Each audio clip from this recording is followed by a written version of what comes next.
Hello tout le monde, aujourd'hui je vous retrouve dans une nouvelle vidéo où ma cliente a voulu jouer aux cartes. Donc du coup je lui fais tirer les cartes au hasard et du coup on aura de la couleur, du mat et pas de déco.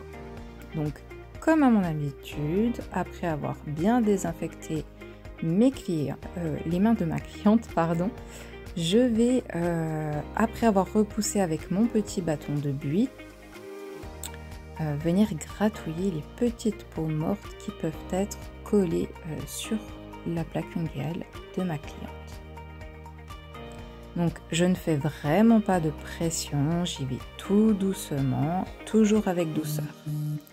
Ensuite, avec mon embout à dépose, je vais venir raccourcir au besoin et venir enlever l'ancienne pose. Donc j'enlève tout ce qui est déco, couleur, French, etc. Et venir casser l'ancien apex pour pouvoir ensuite recréer le nouveau. Donc j'y vais toujours tout doucement, vous ne restez jamais au même endroit et lorsque vous faites sur les côtés, bien tirer la peau, les pourtours du doigt pour ne pas blesser votre cliente. Donc vous voyez, j'y vais vraiment doucement.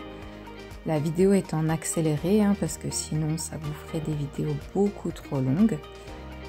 Et lorsque vous vous rapprochez de l'ongle naturel, ne surtout pas toucher l'ongle naturel avec votre embout à ponceuse.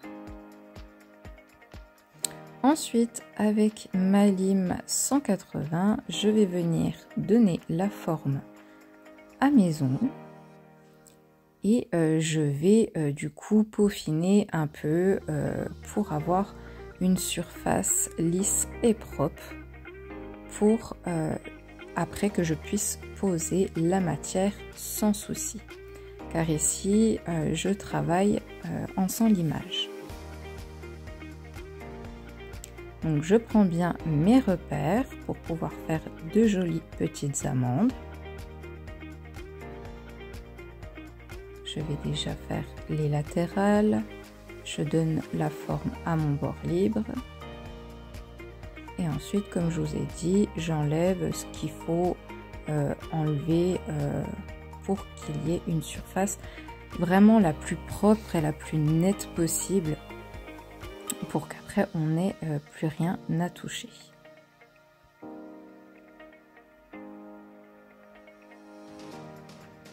Cette étape est vraiment très importante pour que vous puissiez gagner du temps dans vos poses clientèle. C'est vraiment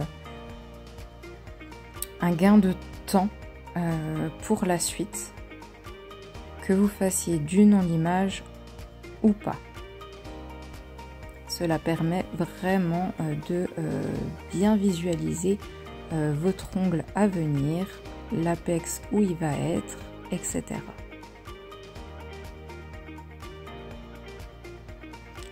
Donc là, je ne touche pas non plus la plaque de l'ongle de ma cliente. Car comme vous le savez, j'aime bien préparer la plaque avec un bloc 180. Une fois que j'ai fait ça, je vais venir bien dépoussiérer. Donc normalement, je passe le bloc avant sur la plaque au niveau de la repousse. Là, j'ai pas dû le filmer, je suis navrée. Et avec un petit embout flamme, je vais commencer à travailler les cuticules de ma cliente.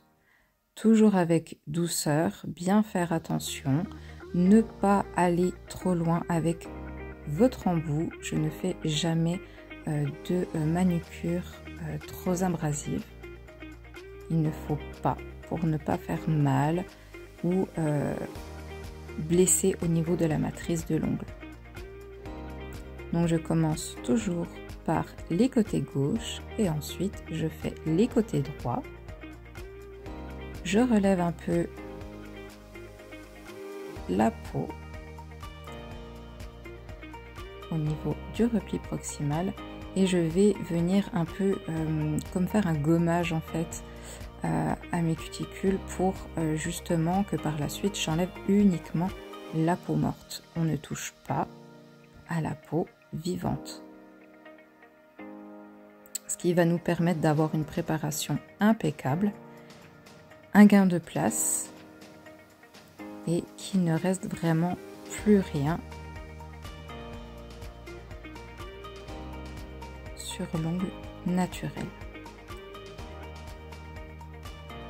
Donc là, je vais venir avec mon petit embout boule pour venir polir, faire comme je vous ai dit un petit gommage au niveau du contour de l'ongle de ma cliente et enlever uniquement les peaux mortes.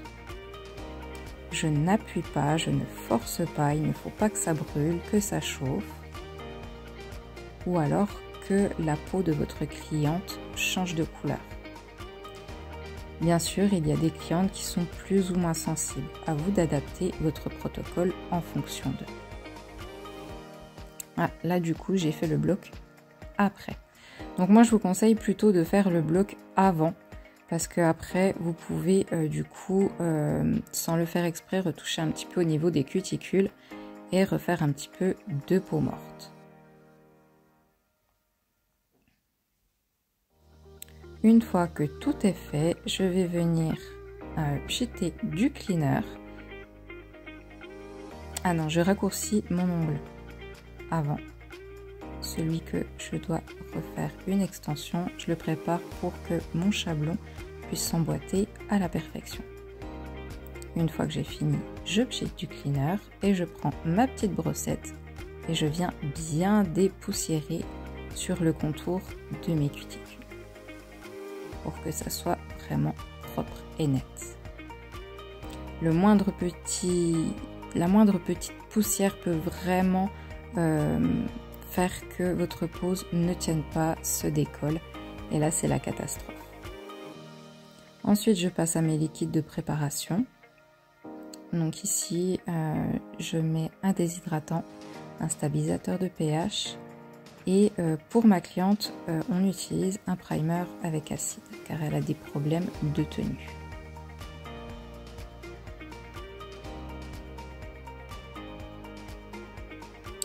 Une fois que j'ai laissé évaporer un peu mes liquides de préparation, je vais venir avec ma Rubber Base Clear et je vais venir en déposer un tout petit peu. Et comme d'habitude, avec mon pinceau qui est prévu à cet effet, je viens masser tout partout. C'est vraiment la méthode que je préfère pour être sûr que la base s'intègre bien partout. Et ensuite, j'envoie polymériser 60 secondes sous lampe UV.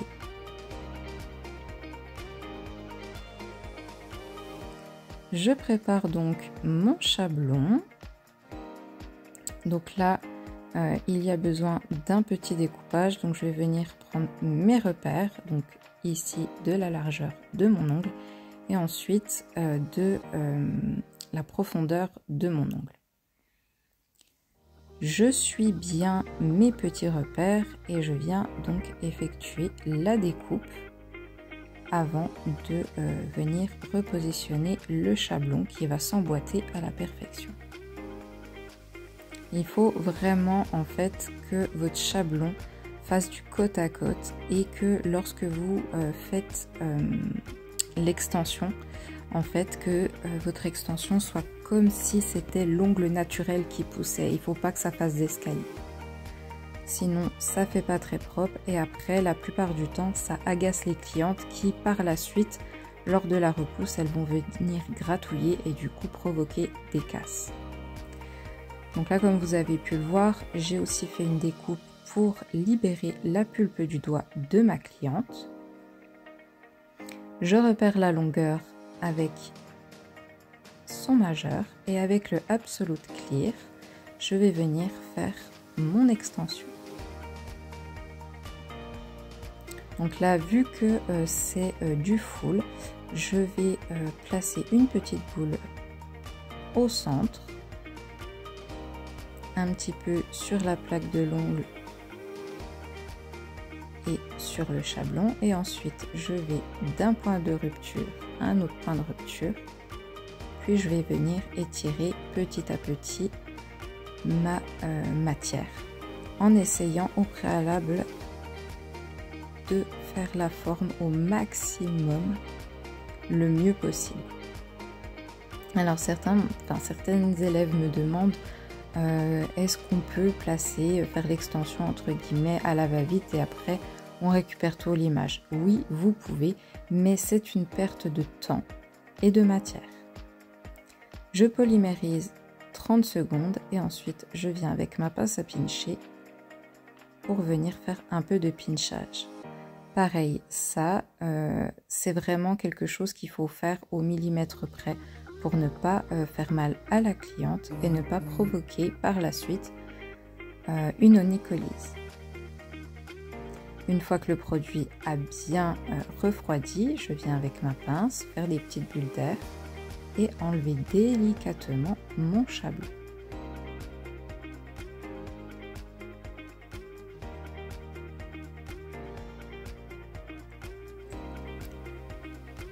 Maintenant, avec mon gel Easy Line Natural, si je ne me trompe pas, je vais venir faire mon remplissage. Donc, je mets déjà une couche fine de patinoire. Je place un peu ma matière et ensuite, je vais la placer délicatement.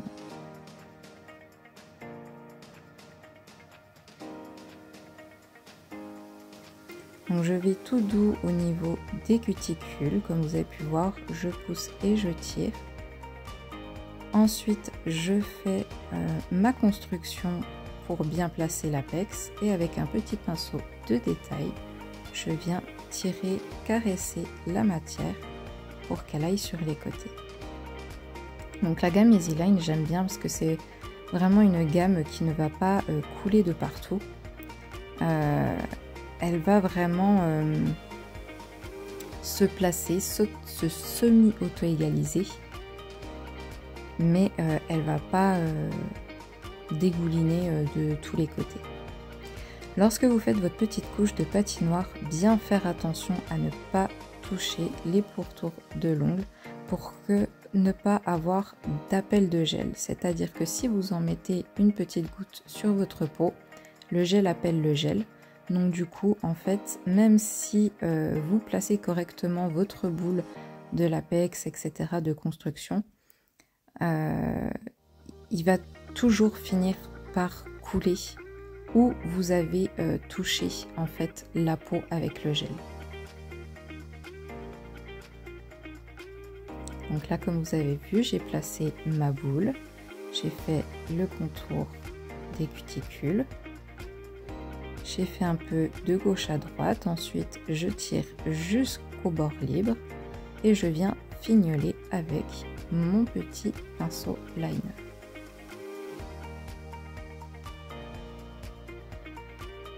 Donc, vous voyez, je prends vraiment le temps de placer ma matière. Car plus vous allez prendre le temps de bien placer votre matière, moins vous aurez de l'image et moins vous aurez de catastrophes par la suite. Vous allez gagner du temps en limage, en placement de produits et tout ce qui s'ensuit.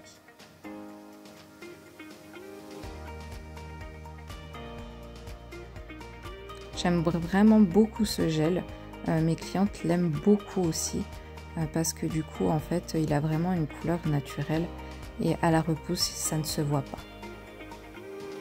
Donc vous voyez, donc j'avais ma casse que j'ai fait toute seule parce qu'il y avait un ongle entier à faire. Mais avec ce genre de gel, vous pouvez faire en remplissage plusieurs doigts en même temps.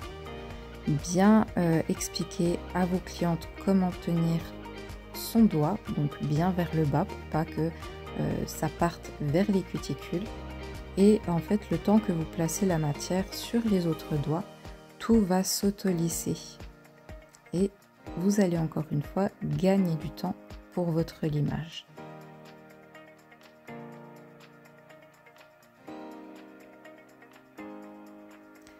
Vous pouvez également énormément vous aider de votre lampe cloche qui va vous aider à savoir où il faut placer la matière.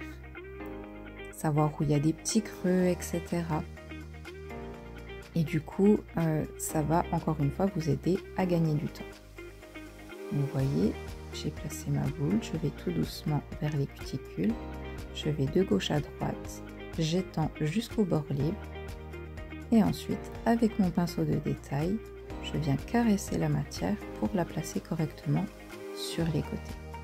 Sachant qu'il en faut très peu. Le principal, c'est sur la zone de stress. Il faut placer votre apex. Donc là, je suis navrée, j'ai oublié de relancer la caméra pour le limage final. Donc j'ai fait tout mon limage avec du coup ma lime 180. J'ai passé un petit coup de ponceuse par-dessous les ongles pour nettoyer et faire propre. Et pour finir, je repasse toujours un petit coup de lime pour la forme des ongles. J'aime bien vérifier à chaque fois, même si des fois il n'y a pas besoin, j'en ressens le besoin. Au moins je suis sûre que tout est bien propre. Je dépoussière tout bien correctement, même mes gants, mon plan de travail, tout ça. Et ensuite, avec ma petite brossette et du cleaner, je vais venir bien terminer de dépoussiérer correctement pour la suite de la pose.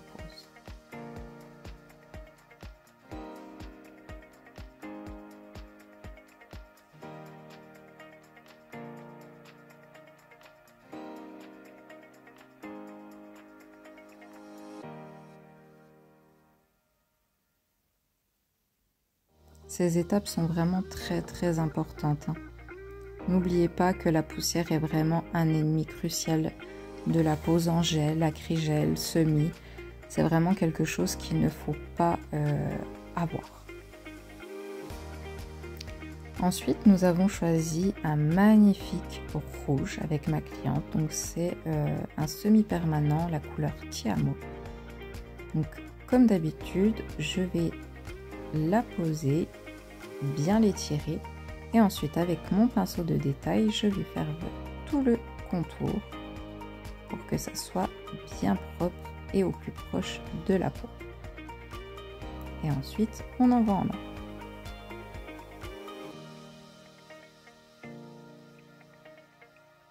Donc vous voyez, je pose de la couleur, j'étire bien. Je vais entre guillemets au plus proche des cuticules. Et ensuite, je prélève une petite goutte de couleur que je vais poser au centre. Et ensuite, que je vais faire tout propre au niveau des cuticules. Ça vous permet d'être au plus proche de la peau, de faire quelque chose de bien net. Et à la repousse, d'avoir quelque chose, même si vous avez la repousse de la couleur, avoir quelque chose vraiment de très propre et de très net.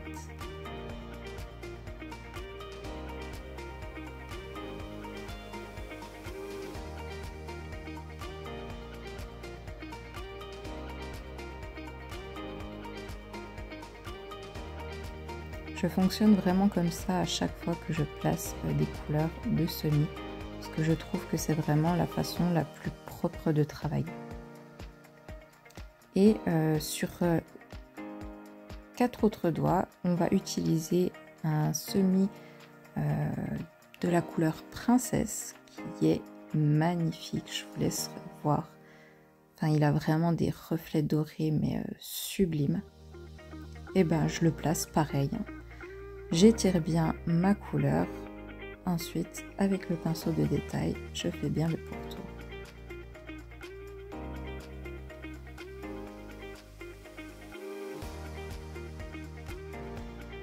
Vous êtes plutôt la team argentée ou dorée? N'hésitez pas à me le dire en commentaire. Alors moi j'étais plutôt argentée et je vous avoue qu'avec le temps, je préfère de plus en plus le doré. Et je trouve qu'avec le rouge, le Dory va vraiment mettre en valeur le rouge. Ça va vraiment le ressortir à fond.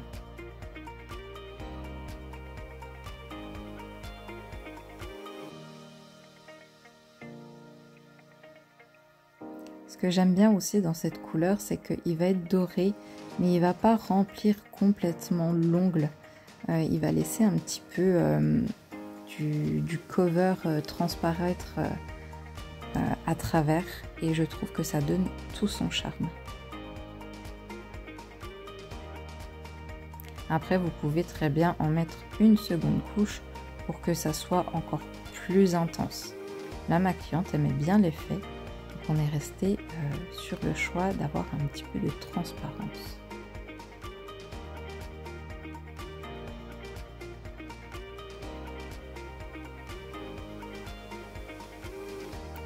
Et c'est pas parce que on fait des paillettes qu'on ne peut pas mettre de mat.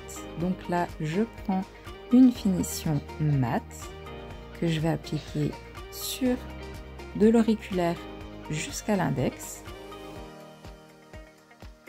Donc ne pas trop travailler votre finition mat pour pas que ça fasse des effets coup de pinceau lors de la polymérisation.